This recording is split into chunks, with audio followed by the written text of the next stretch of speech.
In this video, I'm going to show you how to create your own vector items and define some basic methods that will help perform vector addition, vector subtraction, etc.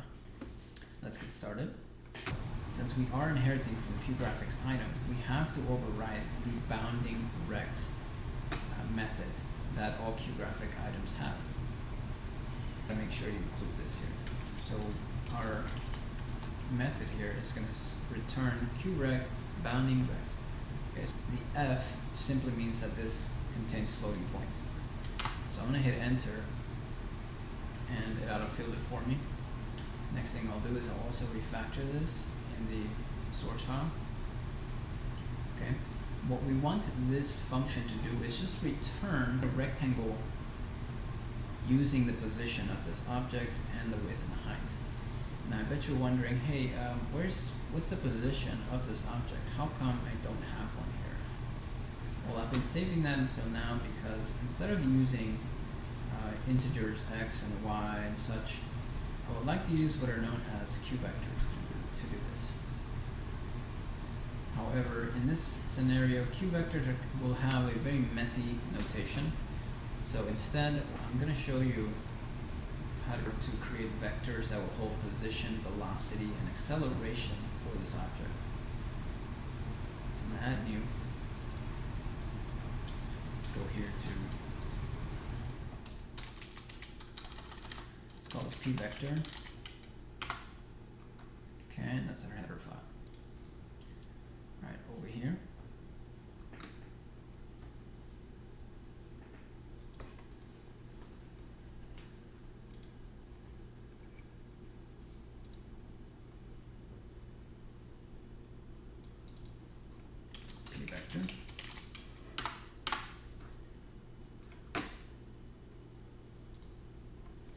Okay, so let's begin in the header file.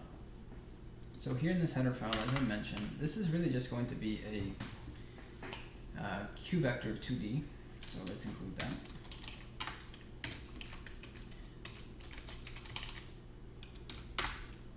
Now I was digging around and I could not find anything that said that QVectors had some of the methods that I'm going to add, so therefore I had to make my own.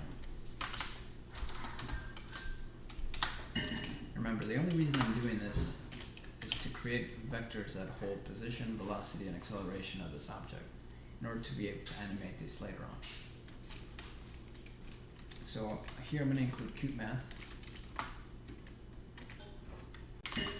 Okay, let's begin with the class. So what I've done here in the header file for this p vector that I'm creating is I've created a class that is going to inherit from QVector 2D. Great. So as far as the constructor goes,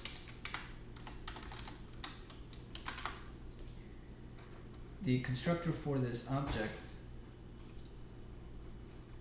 will simply require an x position or an x component value and a y component value. So for example, if we want this vector to know what the x component is and what the y component will be from the get-go.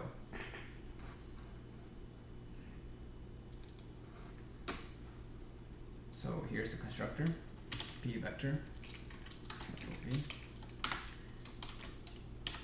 Okay. As I mentioned, this p vector will require two arguments.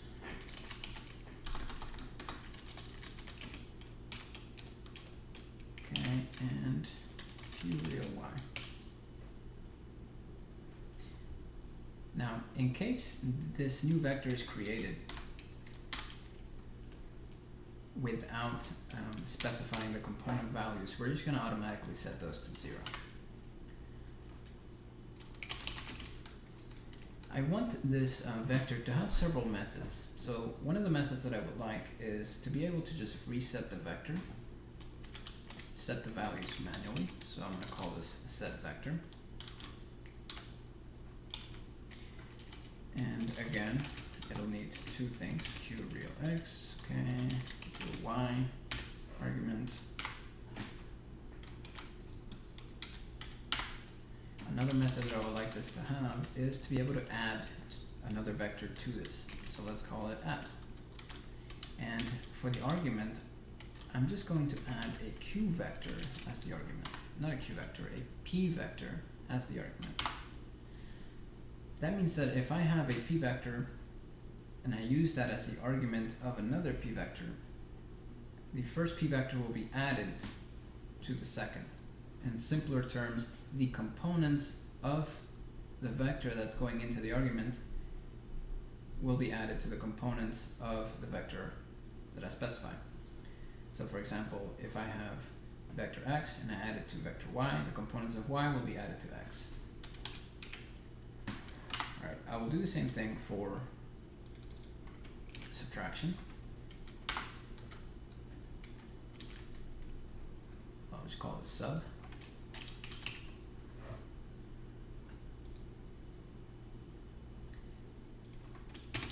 I gotta make sure that I can access this object, so I'm going to say this pointer vec is going to refer to whatever vector I put in there.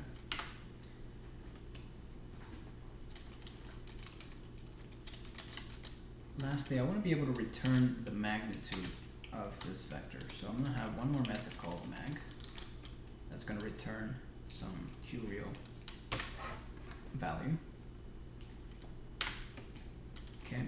Oh, and I forgot two more things here.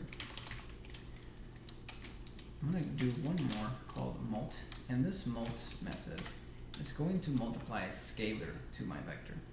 So I need to add some scalar as the first argument. Okay, I'll leave it like that. Alright, and for the last thing, I would like this vector to also be able to return its component values through a Q point.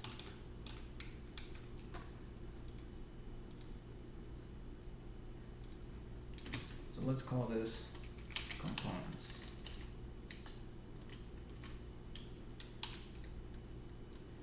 The constructor is going to need two values here, the x and the y values. These values are going to be passed and used as the x components and the y components of this two-dimensional vector.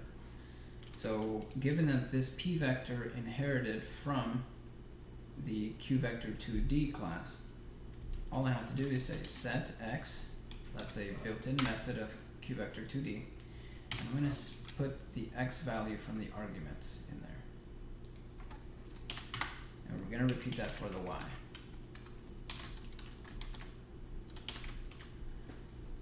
Pretty simple. Alright, I would like the set vector method to also do the same thing. And remember, you can call the set vector method at any point if you ever need to reset the values of this vector. Okay, so it's essentially the same thing as what's in the constructor. So what we can actually do to make this a little less repetitive is actually just run the set vector command in there. And we're just going to say x, y here. So the set vector method is running in the constructor.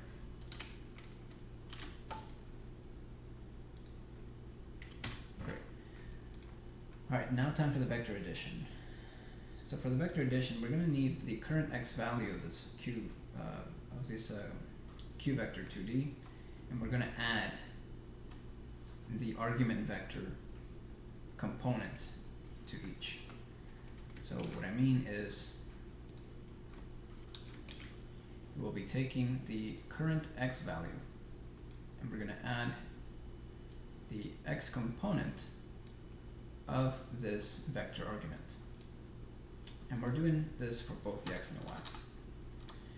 So if you have a clue of where I'm going with this, we're actually going to repeat this for the subtraction. Okay, you could actually get away with just an addition method and just use negative values, but this would be probably a bit easier to manage later on. Alright, we have another method called mag, and remember, mag is just supposed to return the magnitude of this vector. If you have any background in geometry or trigonometry or what have you, the magnitude of a vector is really just using the Pythagorean theorem. So you're going to do x squared plus y squared, okay, and then you're going to take the square root of that. So what we want this magnitude or mag method to do is just return that. So return the square root of the addition of the square x component and the squared y component. And there's that. So the reason I'm allowed to use these q square root and q power is because I added cute math in the header file here. Alright, for multiplication, it's just us multiplying every component by some scalar. Okay, so to do this, it's just as simple as saying set your x value to your current x value times some scalar. So I'm going to add that here for my notes. Now in my notes I called it scale, but here I'm just going to use scalar. Remember, a scalar is just a number with magnitude but no direction. A vector has both magnitude and direction.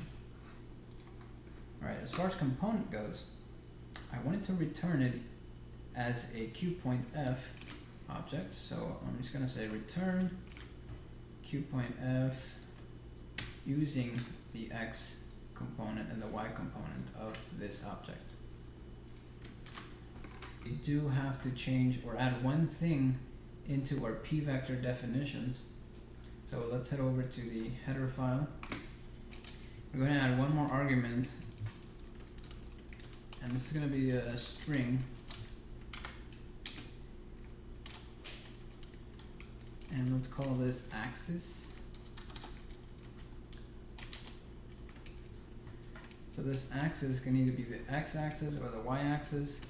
And what this is going to do is we're going to use the axis argument to determine which scalar or which component the scalar will be applied to.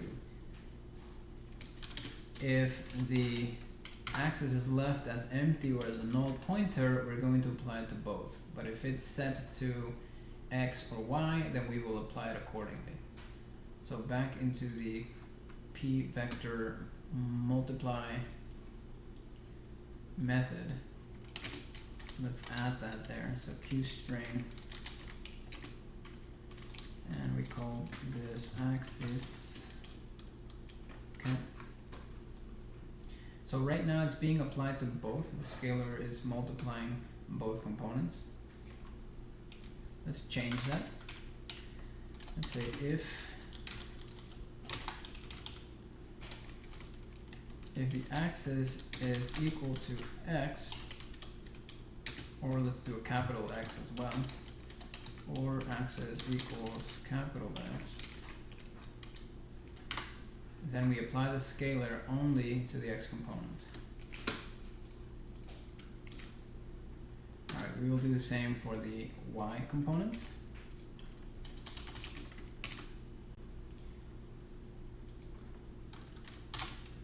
Let's change these.